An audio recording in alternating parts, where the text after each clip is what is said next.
By midnight, every student at Seoul International Academy would know that the girl they laughed at had been holding the one thing that could destroy the entire prom committee. But that morning, Amara Okafor was standing in the main hallway with her school bag slipping from one shoulder, staring at a silver prom board covered in hearts, names, and one sentence written beside hers in thick black marker. No one is asking the fat African girl. More than 100 students saw it. Some laughed, some recorded, most did nothing. Seo-yoon Park stood beside the board with a soft smile, waiting for Amara to break in front of everyone. Then the elevator doors opened, and Min Jun-han, the most handsome boy in school, walked out holding a white camellia and a sealed black envelope. He crossed the hallway, wrote his own name beside Amara's, and asked her to prom. But the flower was not the reason Seo-yoon's face changed.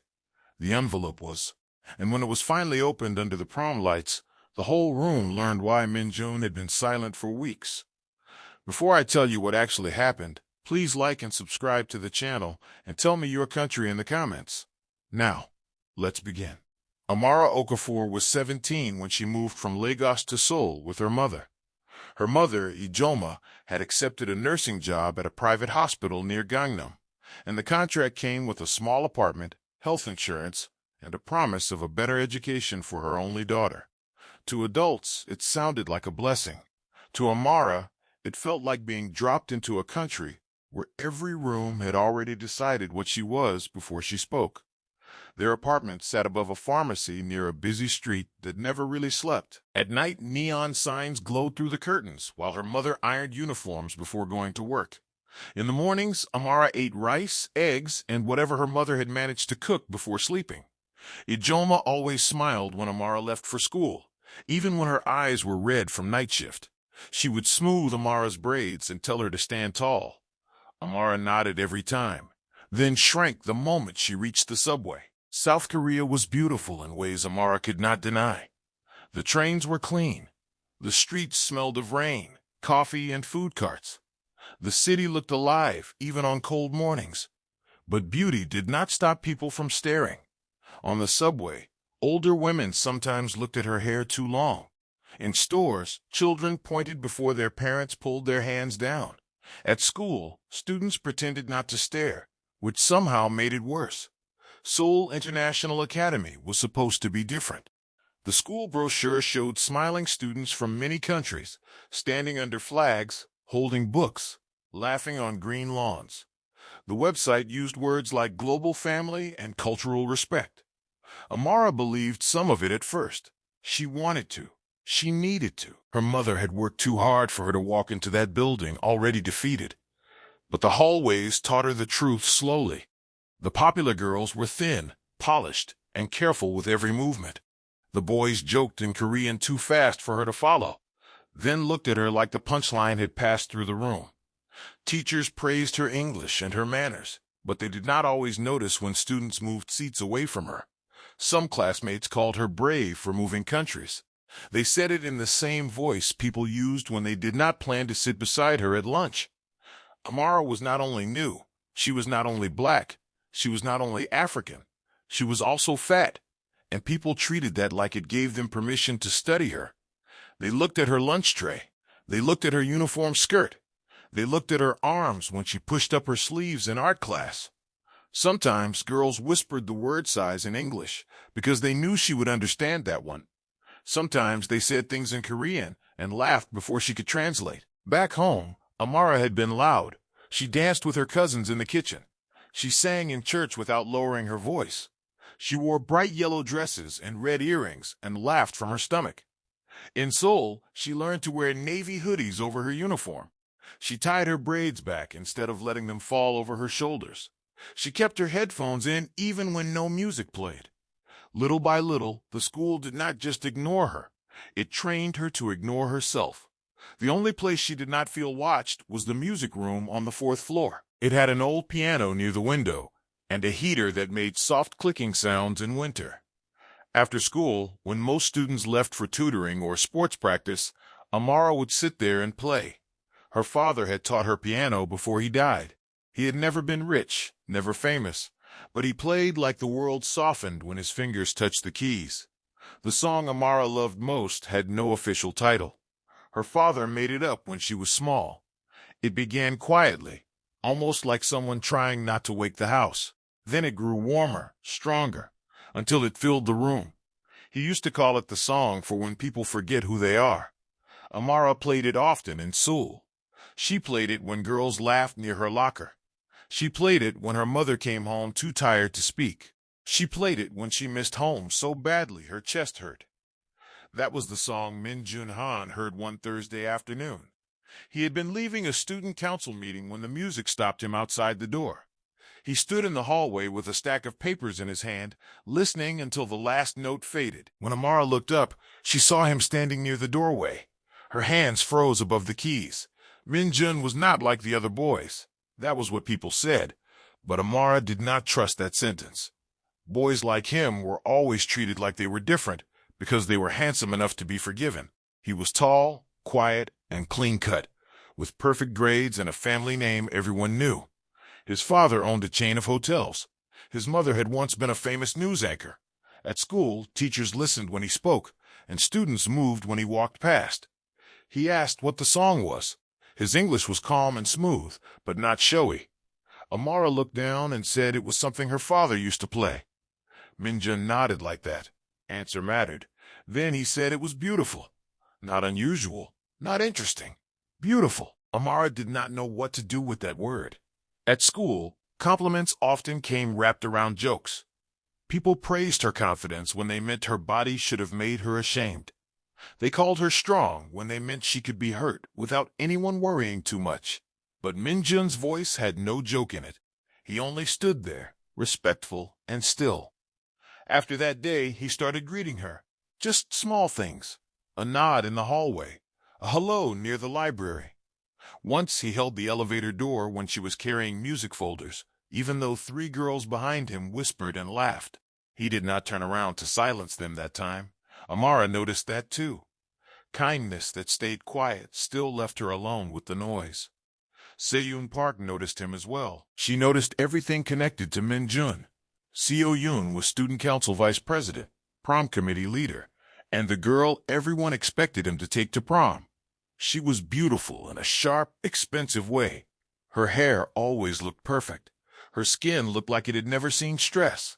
Her voice was soft enough to fool teachers and cold enough to cut students when adults were not listening. Seyun had planned prom like it was her personal victory night. Everyone knew she wanted Minjun. Her friends spoke of it like a fact, not a hope. She had already bought a silver dress because Minjun once said silver looked elegant during a school presentation. She had chosen where they would take photos, which song they would dance to, and how her caption would look when she posted the pictures. In her mind, all that was missing was the moment he asked. Then Minjun started saying hello to Amara. That small thing changed everything. Seyun's first insult did not sound like an insult. It happened in the bathroom after lunch. Amara was washing her hands when Seyun walked in with Hana and Jisoo, her closest friends. Seo-yoon smiled at Amara in the mirror and asked if she needed help finding prom dresses, because Korean stores could be difficult for girls with different bodies. Hana looked down and smiled. Jisoo fixed her lipstick. Amara dried her hands slowly. She said she had not decided if she was going. Seo-yoon tilted her head and said prom was not for everyone. Her voice was gentle. That made it worse. Then she added that some people were more comfortable helping behind the scenes. Amara's fingers went cold around the paper towel. The next insult came during lunch. Amara had brought jollof rice in a container because her mother had cooked extra before work. The smell made her think of home. She was about to take her first bite when 2 boys at the next table looked over and laughed. One of them said something in Korean. The other answered in English, loud enough for her to hear, asking if that was why she was so big. Amara put the lid back on the container. Her throat felt dry.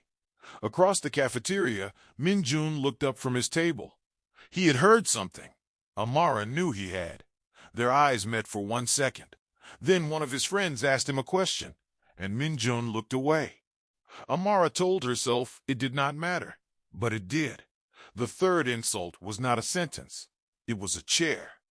Amara had been sitting with two girls from biology, Mina and Grace, for almost 2 months. They were not close friends, but they were kind enough when no one else was watching. One Monday, Amara reached their table and saw a designer bag placed on her usual seat. Mina smiled too quickly and said they were saving the seat. No one came. The bag stayed there through all of lunch. After that, Amara ate in the music room. She told herself she preferred it. She told herself the piano was better company than people who made space for a bag, but not for her. Still, some afternoons, she stared at her closed lunch and could not make herself eat. Her mother never knew. Amara washed the containers before going home, so the food looked finished. 2 months before prom, the music teacher, Ms. Choi, asked Amara to help with the prom playlist. The theme was Soul Under Starlight, and the committee wanted the night to feel international. Ms. Choi said Amara had strong musical taste and could help choose songs that made everyone feel included. Amara tried not to smile too much. A small part of her still wanted to belong. She worked on the playlist for 3 nights. She added Korean pop songs everyone loved, slow English songs for the first dance, Afrobeat songs that made her think of Lagos traffic and family parties, and softer piano pieces for the dinner hour. She arranged everything carefully, building the mood from arrival to final dance. For the first time, she imagined walking into prom and hearing something she had chosen. She sent the file to So-yoon because So-yoon led the committee. The next afternoon, So-yoon posted a photo on her story. She sat at a cafe with an iced drink, smiling beside her laptop. The caption read, "Building the perfect soundtrack for our perfect night." On the laptop screen, Amara saw her playlist open. Her file, her order, her notes. Her name was not there. Amara stared at the post until her vision blurred. She took a screenshot, then another. Then she opened her email and saved the original file date. She did not know why. She only knew something in her told her to keep proof. Her mother always said quiet did not have to mean unprepared. A week later, Ms. Choi suggested Amara play the opening piano piece before the first dance. The committee was gathered in the music room when it happened. Seo-yoon's face stayed pleasant, but her fingers tightened around her pen. Min-jun was there too, sitting at the back with student council papers. He looked at Amara when Miss Choi said her name. Amara looked away first. Seo-yoon said it was a lovely idea. Then she asked if Amara would feel comfortable performing in front of everyone. The words sounded caring. The room heard concern. Amara heard doubt.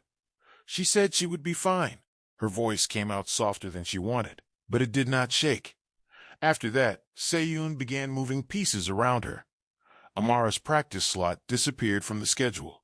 Her sheet music was missing twice. One afternoon, another student was practicing in her time slot and said Se-yoon had told her Amara dropped out. Another day, the printed prom program listed opening performance under pending confirmation instead of Amara's name. Amara went to Miss Choi. She showed her the schedule changes. Miss Choi frowned and said none of it had been approved. She promised to fix it. But Amara noticed something in her teacher's face. Worry, not surprise. That told Amara this was bigger than one misunderstanding. The black envelope appeared 3 weeks before prom. Amara was alone in the music room, practicing her father's song after everyone left. She stopped halfway because her hands were tired. A soft knock came at the door. Min-jun stood there in his school blazer, holding a plain black envelope sealed with a silver sticker. He placed it on the piano without opening it. Amara stared at it, then at him. He said it was not for her yet. She asked what that meant. He said he had been paying attention, even when he had not said enough. Amara's face went still. Those words hit a place she had tried not to touch. She asked if the envelope had something to do with So-yoon.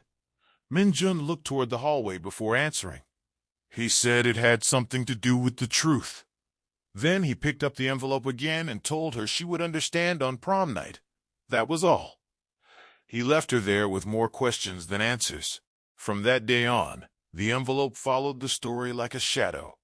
Amara saw it once in Min-jun's hand after student council. She saw it again tucked under his notebook in the library. Once, So-yoon saw it too.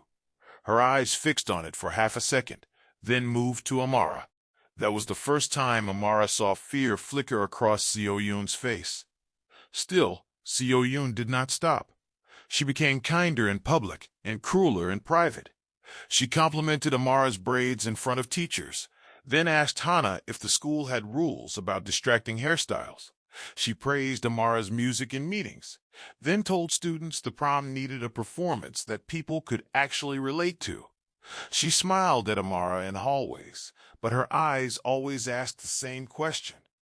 How much will you take before you break? Amara kept saving evidence, screenshots, emails, photos. One voice memo she recorded when Seo Yoon told her that prom was about image, and some images did not fit the theme. Amara hated recording people. It made her feel sneaky, but she hated being helpless more. The trap came during the final prom committee meeting. Se-yoon invited Amara herself in front of Miss Choi, with a smile sweet enough to pass any inspection. She said the committee wanted to recognize everyone's contribution. She said Amara deserved to be there. Those words made Amara's stomach tighten because Se-yoon never gave kindness without a hook. The meeting was in the main hall. Silver decorations covered the tables. Blue fabric hung from the walls. Fairy lights sat tangled in boxes. The nomination board stood near the entrance, waiting for students to write names under prom queen, prom king, best dressed, best couple, and most unforgettable entrance. The board looked harmless at first. That was how traps often looked. Students laughed as they filled in names. Hearts appeared beside couples. Crown stickers appeared beside popular girls. Minjun's name was written under prom king within minutes. Si-yoon's name appeared under prom queen in 3 different colors. Amara stayed near the piano, holding her sheet music folder with both hands. Si-yoon called her over. She said every senior should be included. The room quieted just enough for Amara to feel it. She walked toward the board slowly. Her name was written near the bottom under most unforgettable entrance. For one brief second, she thought maybe it was not cruel. Then Seo-yoon uncapped a marker and wrote beside it, if she fits through the door. The room cracked with laughter. Not from everyone, but enough. Hana laughed first. Jisoo covered her mouth and looked away. A boy near the stage repeated the line under his breath. Amara's chest tightened. She looked at the teacher near the back of the hall. The teacher frowned but did not move. Seo-yoon smiled and said it was only a joke. Then she added that in Korea, people were honest about appearance. Amara's hand started shaking around her folder. She wanted to speak, but the words would not come. She had learned too many times that when she defended herself, people discussed her tone instead of their cruelty. That night, Amara almost told her mother everything. She sat across from Ijoma at the kitchen table while rain tapped against the window. Her mother had made tea before work. Amara opened her mouth twice. Each time she stopped. Her mother looked so tired. Amara could not bear to add her pain to the woman already carrying everything, so she only said school was fine. Ijoma looked at her for a long time. Then she reached across the table and touched Amara's hand. She said fine was a small word people used when the truth was too heavy. Amara looked down. Tears burned her eyes, but she did not let them fall. The next morning, the nomination board had been moved to the main hallway. The sentence was still there. More had been added overnight. No date needed. She can go with the buffet. Too big for the slow dance. Imported problem. Someone had drawn a crown falling off her name. Amara stopped walking. Her school bag slipped down her shoulder. The hallway blurred around the edges. Students gathered behind her. Phones lifted. Whispers spread. Some students looked uncomfortable, but discomfort did not help her. No one moved. Seo-yoon arrived with Hana and Jisoo exactly when the crowd was largest. She looked at the board, then at Amara. Her smile was calm. Then she said in English, loud enough for everyone to understand, that nobody in this school was going to ask the fat African girl to prom. Everything inside Amara froze. Her throat felt dry. Her fingers went cold. For a moment, she could not hear anything except her own breathing. She looked at the faces around her. Some laughed. Some watched. Some looked down. That was the moment she understood that being ignored was not the absence of cruelty. Sometimes it was how cruelty survived. Then the elevator doors opened. Minjun stepped out holding a white camellia and the sealed black envelope. He was supposed to be upstairs for student council photos, wearing a navy blazer and a silver tie. Instead, he walked into the silence like he had been called by it. Students parted without being asked. Seo Yoon's face changed for 1 second. Hope crossed it first. She thought the flower was for her. Then Minjun stopped in front of the board and read every line written about Amara. His jaw tightened. He took the marker from the tray, crossed out the insults one by one, and wrote his own name beside Amara's. No one moved. Then he turned to Amara. He held out the camellia with both hands and asked her to go to prom with him. His voice was steady. He did not lower it. He did not make the moment private to protect himself. Everyone heard. Amara stared at the flower. She wanted to ask why the envelope was there. She wanted to ask why he had waited until now. She wanted to ask if this was pity, guilt, or something real. But with the whole hallway watching, all she could do was take the flower. Her voice barely came out when she said yes. Seo Yoon laughed once, but the sound broke in the middle. She told Minjun he did not have to ruin his reputation for a point. Minjun looked at her and said his reputation would survive, standing beside someone kind. Then he glanced at the board. He said hers might not survive what she had written. The hallway went completely silent. So Yoon's face went pale. Her fingers curled into her palms. Hana took 1 step back from her. Jisoo stared at the floor. Minjun did not smile. He only stood beside Amara until the crowd began to separate. After school, Amara went to Ms. Choi with her evidence. This time, she did not ask Minjun to come inside. He waited in the hallway with the envelope in his hand. Amara needed to do this herself. She needed to know her own voice could still work after so many months of swallowing it. She showed Ms. Choi everything. The screenshots of Seyun taking credit for the playlist, the practice schedule changes, the program edits, the photos of the nomination board, the voice memo, the video sent by a quiet student named Daniel, showing Seyun writing the first insult while students laughed around her. Ms. Choi watched the video twice. Her face went still. Then she called the principal. The principal called the student council advisor. By late afternoon, Amara sat in a conference room across from Seo Yoon. Seo Yoon's mother, the principal, Ms. Choi, and 2 school administrators. The walls were glass, but the room felt airless. Seo Yoon said it was a misunderstanding. She said Amara was sensitive. She said cultural differences made jokes feel harsher than they were meant. Her mother nodded too quickly. Then the principal played the video. Seyun stopped talking. Her face drained of color. Her hands trembled in her lap. Her mother looked at the screen, then at her daughter, and did not speak. The voice memo came next. Seo Yoon's own voice filled the room, saying prom was about image and some images did not fit. No one moved. That was the first collapse. Not the final one.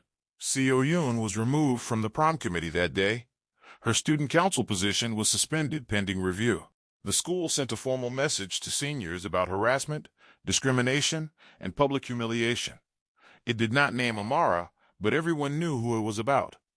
Everyone also knew Seo Yoon had lost control of the night she had spent months trying to own. But the black envelope still remained unopened. Prom arrived under a soft spring rain. Amara stood in the apartment wearing a deep emerald dress her mother had altered by hand after work. The fabric fell softly over her body instead of fighting it. Her braids were styled back with small gold cuffs, and her mother placed matching earrings in her ears with careful hands.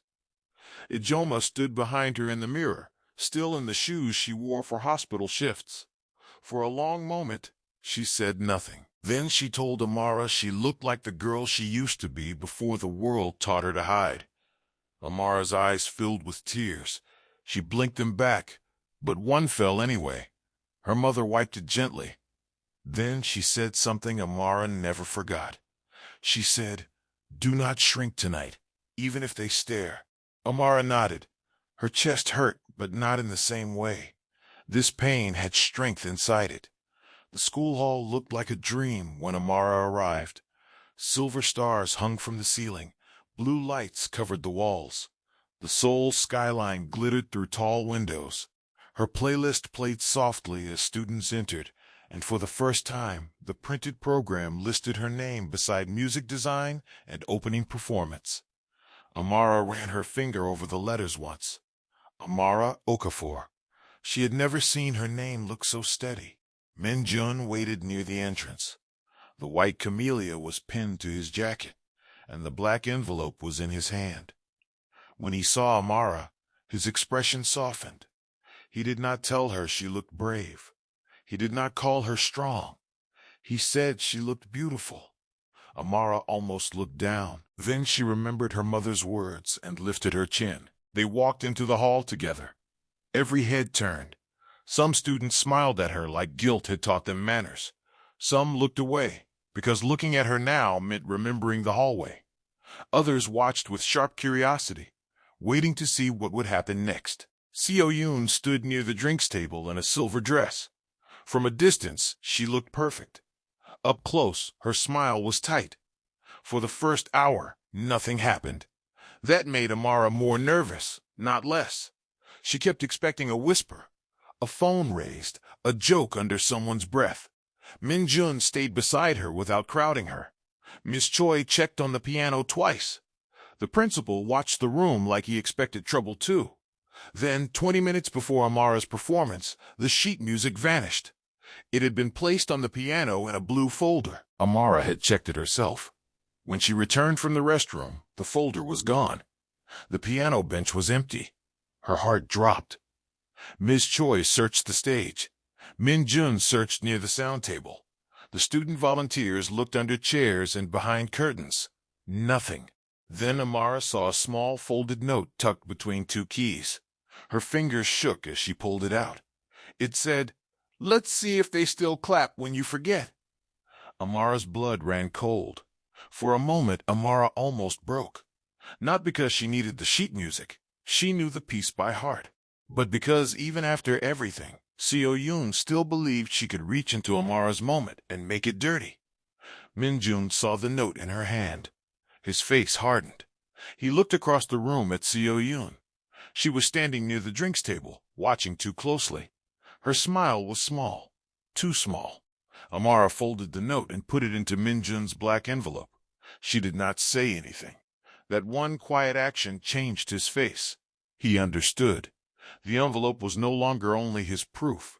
It was hers, too. Miss Choi stepped onto the stage and tapped the microphone. The room dimmed. Students turned toward the piano. Amara stood beside the stage stairs, feeling her heart pound so hard it hurt. She looked toward the back of the hall and saw her mother standing near the entrance. Ms. Choi had invited her without telling Amara. Ijoma's hands were clasped in front of her, and her eyes were already wet. Amara walked to the piano without the folder. A whisper passed through the room. She sat down and placed her hands over the keys. For 1 second, she saw the board, the marker, the words, the phones. Seo-yoon's smile. Then she saw her father's hands on the piano when she was little. She heard his voice telling her music was where no one could interrupt the truth. She began to play. The first notes were quiet. The room settled. Then the song grew deeper. It was the piece her father had created, the one for when people forget who they are. Amara played it from memory, not perfectly, but honestly.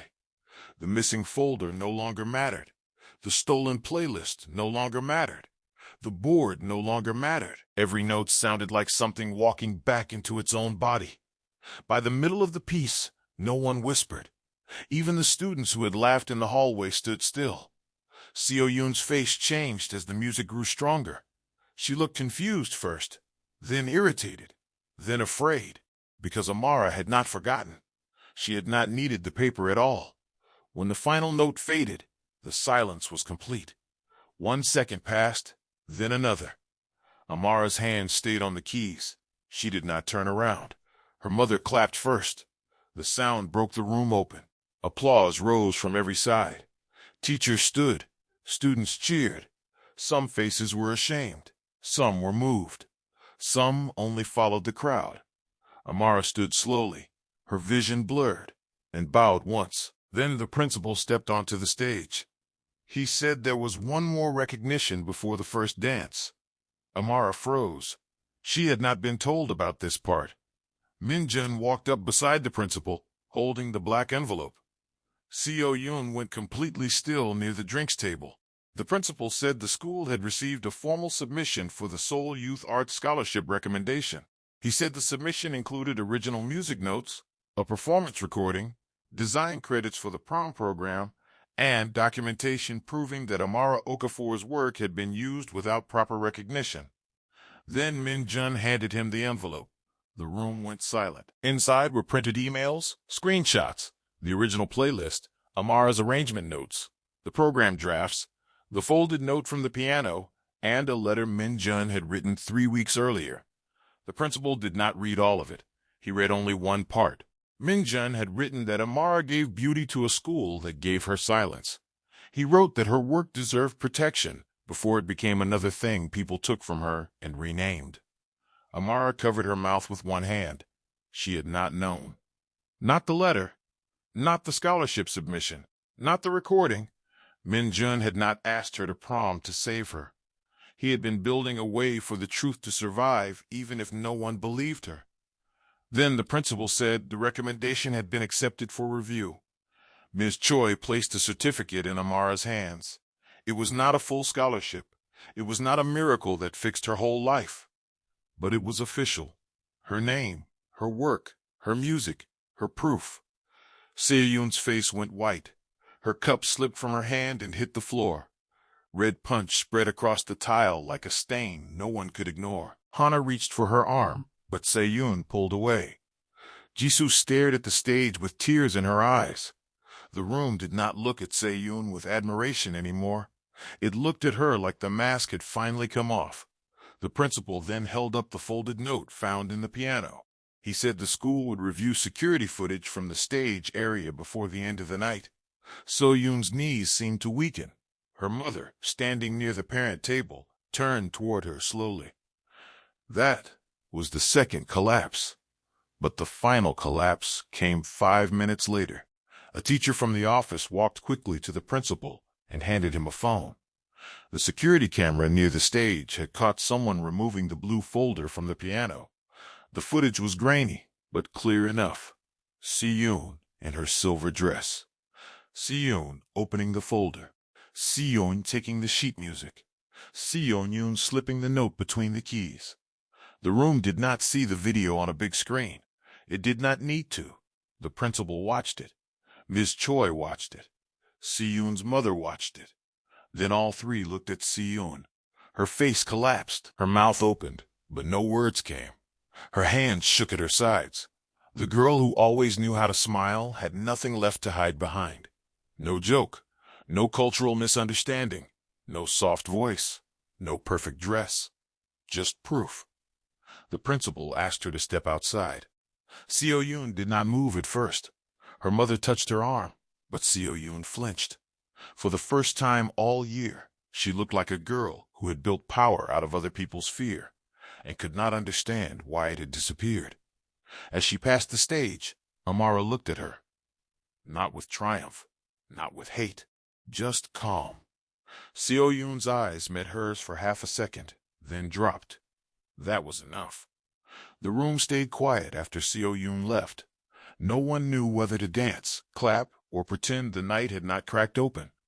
Then Amara took the microphone from Miss Choi. Her hands were shaking, but her voice held. She said she used to think being ignored meant she had no place in the room. She paused and looked across the hall. She said now she understood that some people ignore what they are afraid to respect. The room went completely still. She said no one should have to become smaller, thinner, quieter, lighter, or more familiar to deserve dignity. Her mother began crying at the back of the room. Amara looked toward her and smiled through her own tears. Then she said her name slowly. Amara Okafor. She said it like a promise. Then she said she was done letting anyone speak it, like it was something to laugh at. For a second, no one moved. Then applause filled the hall again. This time, Amara did not bow. She did not shrink. She stood there and let the sound reach her. Later, after the music started again, Min-jun found her near the window. The city lights reflected against the glass. He apologized for not speaking sooner. Amara looked at him for a long time. She told him one brave moment did not erase every quiet one before it. Min-jun nodded. He did not defend himself. He said she was right. That answer mattered more than any excuse could have. He told her he had been afraid of turning her pain into school gossip before he had proof. Amara said fear was understandable, but silence still had weight. He nodded again. That was why she respected him. Not because he was handsome, not because he asked her to prom, but because when she told him the truth about his silence, he did not make himself the victim of it. He accepted it. They danced once beneath the silver lights.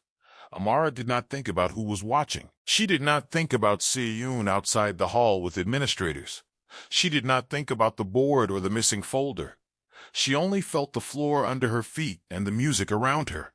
For the first time in months, she did not feel like a guest in her own life.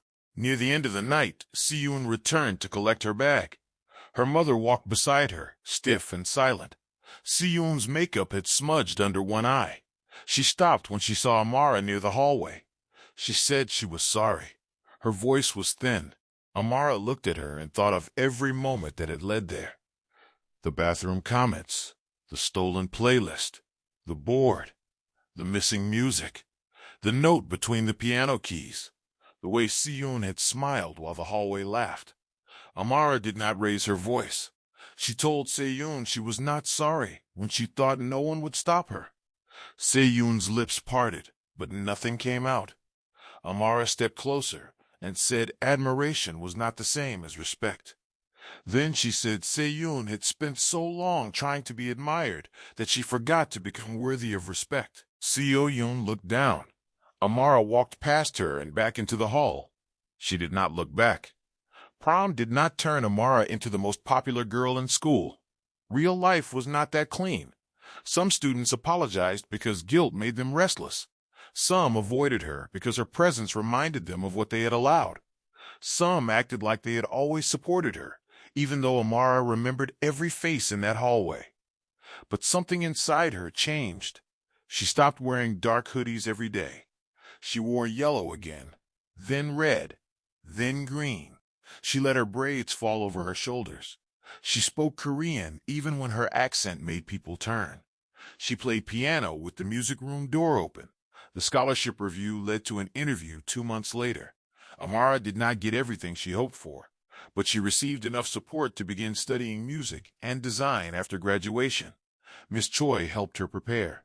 Her mother took a day off work to sit outside the interview room. Min-jun sent one message that morning. It only said, "They will hear you." After graduation, Min-jun left for university in Busan.